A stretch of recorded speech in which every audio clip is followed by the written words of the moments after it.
So, hey, good morning. Theron and Alston here from Studio Red Design, and we have the opportunity today to meet with Danladi Whitten, who we affectionately know as Master Don, due to him pummeling me in a couple jujitsu sessions and our kids attending his jujitsu academy for many years. for We're many, really many. grateful to know Master Don and excited for him to share more about himself and his practice. Hey, Yeah, I'm super excited to be here with you guys. You know how much I love you and your family, and the time that we've shared in the dojo, but also the time that we've had to spend outside as families. My wife and kids as well. So thanks for having me. yeah. Thanks for joining. And definitely I want to riff on what Alston said. Is we'd love to know a little bit more, share a little bit more about your practice. A quick fun fact is after a couple years of my kids attending Master Don's dojo, I learned that he also had a very successful physical therapy practice. So I thought it was kind of interesting because on the one hand, he's breaking people, and on the other hand, he's fixing people. He's So always that fixing. he's always fixing. He's not breaking. But can you tell folks a little bit about your businesses, how they work, some of their history? How are they complementary? How do they work together, Master Don? Yeah, well, I'll say that I have a profession and a passion, and they're both somewhat fully intertwined. I started doing martial arts at the age of 7 as a birthday gift from my mother, who enrolled me in a local rec center taekwondo school. And, I just was very persistent, and she really appreciated the structure and the discipline and the respect that was kind of established from myself and with the teachers. And I transitioned from the rec center into a more formal dojo after that program closed, and you know continued with that until the time I graduated high school. After I got a black belt, which took my first black belt took 10 years to get through blood, sweat, and tears. I then went on to Howard University, which brought me out here to Washington, D.C.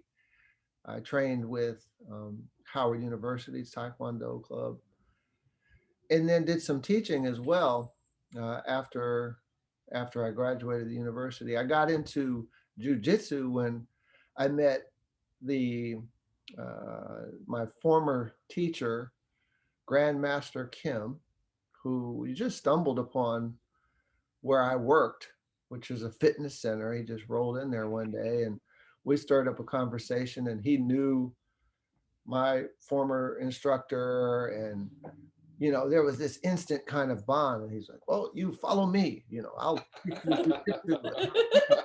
Like, "Oh yeah."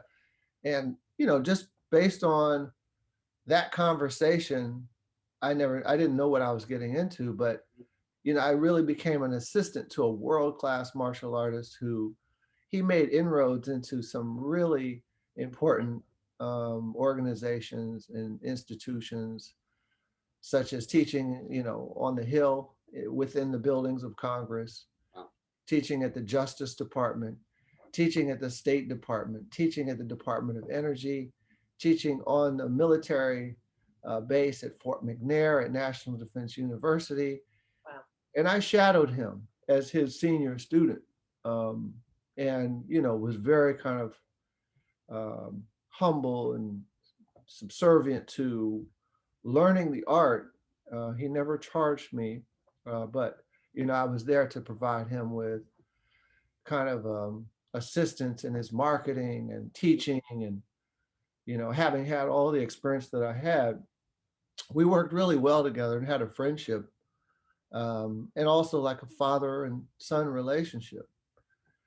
In 2015, he passed away suddenly after going into cardiac arrest due to heart disease, and it really left just a huge void in our organization and in our personal lives, because Mhm. he had a magical personality that he could make every one of his students feel like they were the chosen one, and you felt subject to help him and his mission, his journey, and you would do anything for him. And, Mhm. that was such a rare quality to have that level of connection with people and magnetism. Mhm. And he brought in people from all different walks of life, all different faith bases and different races and ethnicities. And, it was just magical to be part of his enclave, his entourage, his organization. So,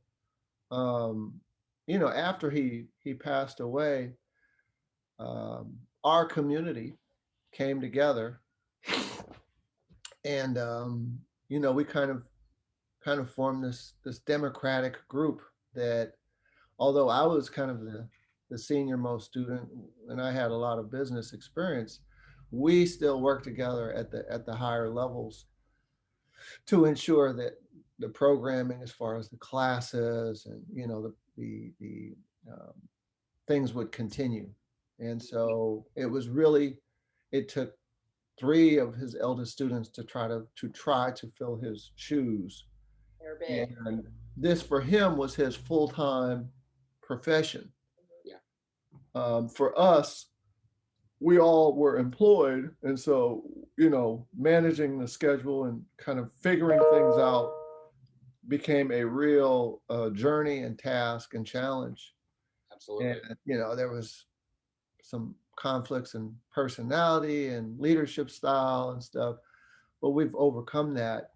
And it's been 6 years that has gone by, and there's a new era of training. So, um, in addition to that, I had operated a physical therapy practice since 2001, working with patients in a private practice setting. So I have had the fundamentals of operating a business and paying taxes and marketing. So it still was a challenge in terms of the transition, because as an entrepreneur, as an independent practitioner, now I'm working with a much larger group, and I'm having to follow the footsteps of somebody who was revered. And any changes could have been, really met with scorn. So we kept everything the same. Um, with COVID, it certainly presented a new and unique way of training. I Um, can imagine. I mean, you talked about community and the relationships, and really, that union being so critical, that connection being so critical to the continuing success of JTR. How are you able to manage that? I mean, we've all dealt with isolation during this last year in some way, shape, or form. Some significantly more than others. I mean, luckily, the three of us are a bit insulated because we have families at home, but many people don't. How do you maintain that community when, I mean, particularly for things that are so, hands-on, literally, figuratively hands-on, as you're adjusting people, as you're helping them, as you're showing them katas, as you're showing them, I mean, particularly jujitsu, which is a lot of groundwork, a lot of grappling, a lot of throwing. How do you do that when social distance is required for continued safety of your community? so within the art of Japanese jujitsu, combat jujitsu, there is different areas of practice, such as strikes, and there's takedowns, there's joint locks, there's grappling, there's weapons. It really is a full spectrum art. Um, so when we had to kind of separate and move out of the personal space and the contact training, uh, that required kind of, first of all, a little bit of innovation, strategy, Mhm. and forward thinking. We initially moved into the virtual theater, Mhm. and we improved or increased our kind of calisthenic training, Okay. Great. our body conditioning. So, like, whereas in the beginning, maybe in person, we would do less kind of like training, physical calisthenic training, whatever. Now we were doing like half and half. So these hour classes, we would kind of break it up, and people needed more physical activity, being, Yeah. quarantining, isolating in the house. So um, there was also like the kind of um, support, the kind of meditative way that Yes. we would practice. And so meditation and thinking and feeling and all that was part of the conversation at the end of class, which I feel like has brought us a lot closer as an organization, as members, as participants, and kind of sharing stories too about personal experiences that we've had. So we've been able to keep that connection, and later on we were actually able to move and to do outdoor training, you Okay. know, in-person classes that we were using the Fort Reno Park and the park adjacent to that, and we started doing that in June. And the elements will be their own teacher. If you're Yes. talking about the heat, the humidity, the little insects that incessantly try to get into your eyes or ears or mouth or whatever. Um, just training every single weekend from summer, fall, throughout the winter into the frigid air has been a gift, because we are working still. Yeah. Discipline. It's wonderful. Really. Yeah. You And know. Oh, go ahead, Master Don. I was just going to say that especially in the children's program, a lot of the families have really mentioned and given feedback about how important it has been for their kids, particularly, to have this outlet. In terms of they're doing online school, they're not able to see their friends or something. Is that even when we're masked up outside and we're keeping the distance, the ability to get out and run around and do it together has been enriching and life saving, to some extent for some families, they say. So that feedback really helps me, and just kind of helps me feel that love and certainly that spirit. Yeah.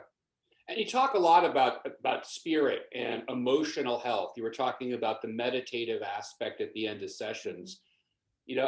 I'm just wondering on your thoughts on, the importance of resilience during this time, because, I was talking to my daughter just yesterday and her grades were slipping a little bit. And she says, Dad, I'm just bored. I'm just not feeling the energy anymore. Can you talk about how you've kept your own resilience through this process, or maybe are helping some of your community maintain or build resilience, because this has been going on now for 14 months? Yeah, yeah, no, it has been an endurance, a race of endurance here. It's been a marathon, Yeah, not a sprint. uh, to stay focused and to stay engaged, because there's a lot of people that are not only suffering or in crisis.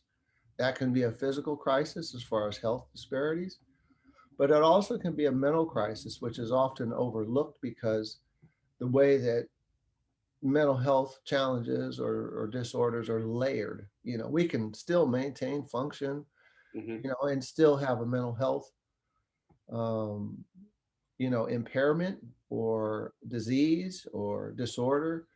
And a lot of it is, for me, about resilience.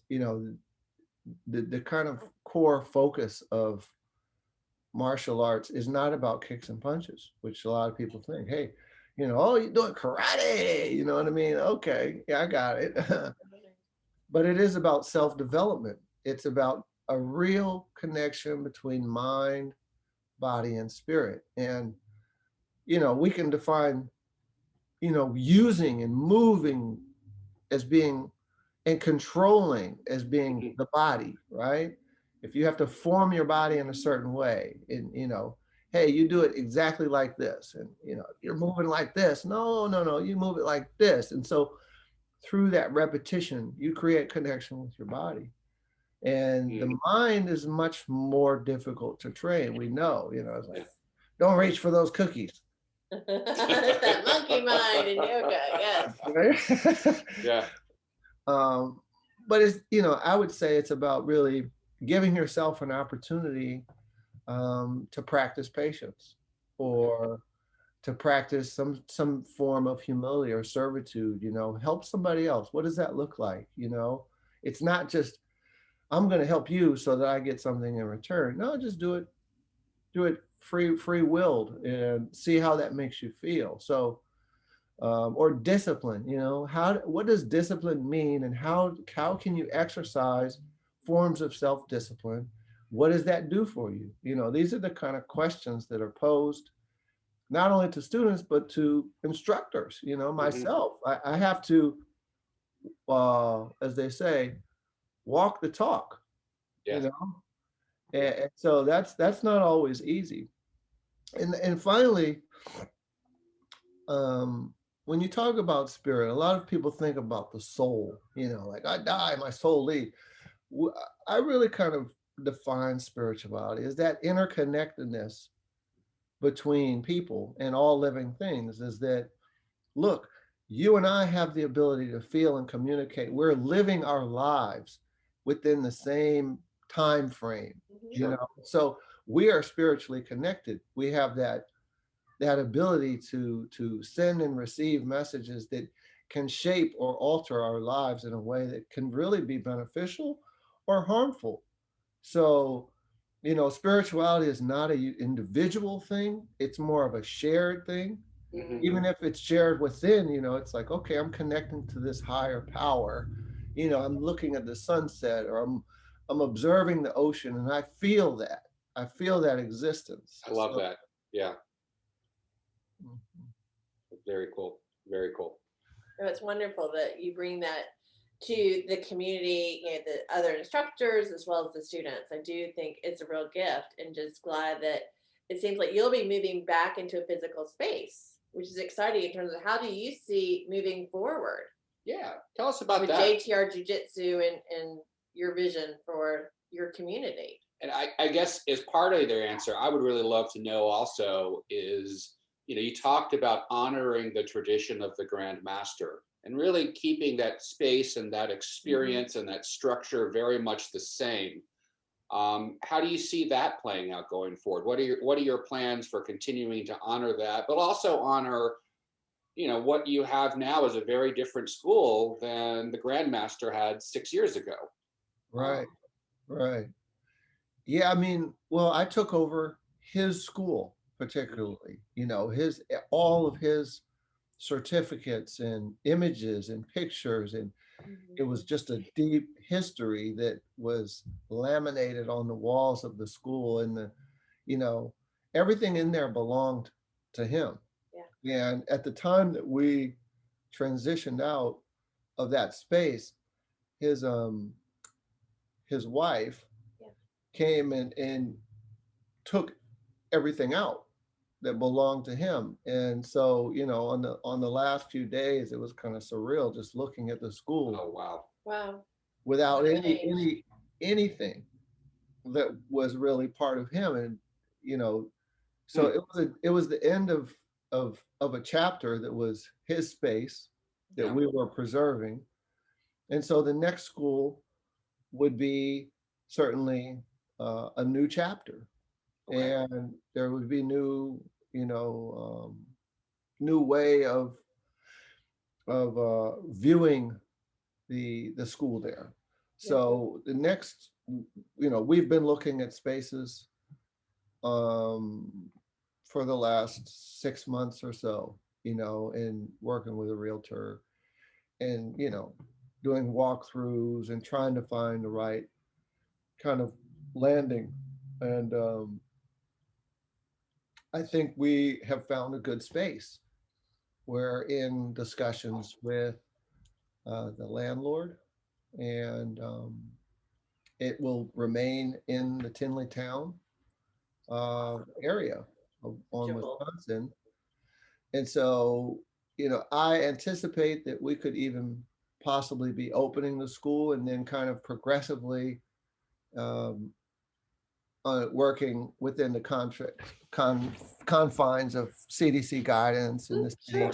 city guidelines to offer in-person classes as well. I mean, we've used some in-person classes now for very small groups at the Keller Williams building, Okay. um, right across from Wilson High School. We rent a space there, but we're looking still for a dojo, a Yeah. home, and that way we can kind of create a space in there that really memorializes Master Kim, to also put other um, kind of the ancestral instructors that he's worked under, Hmm. really just continue the legacy. That's been very important to us moving forward.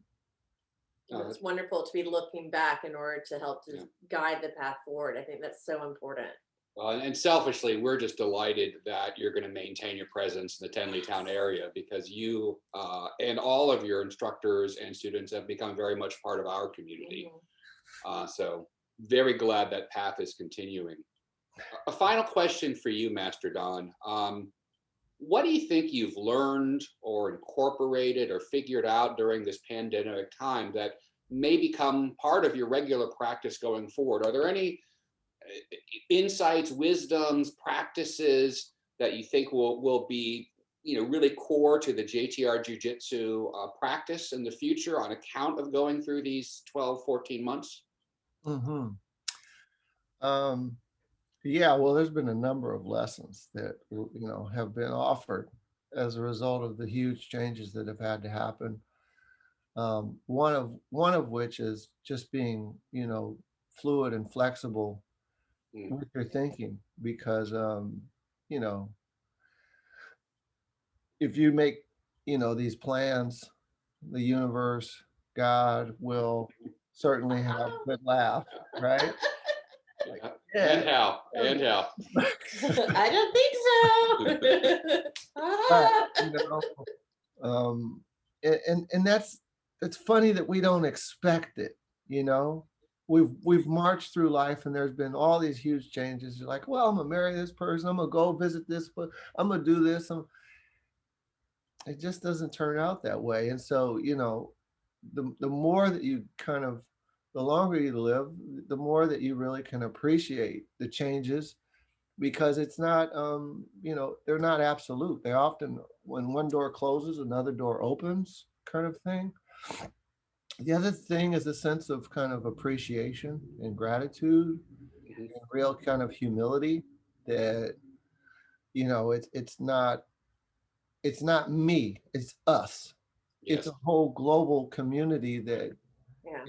is under siege by this kind of invisible invader that literally can affect you or I, but it can also be the faces that you love that could be detrimental to you. So having to really redefine how we relate to one another spatially.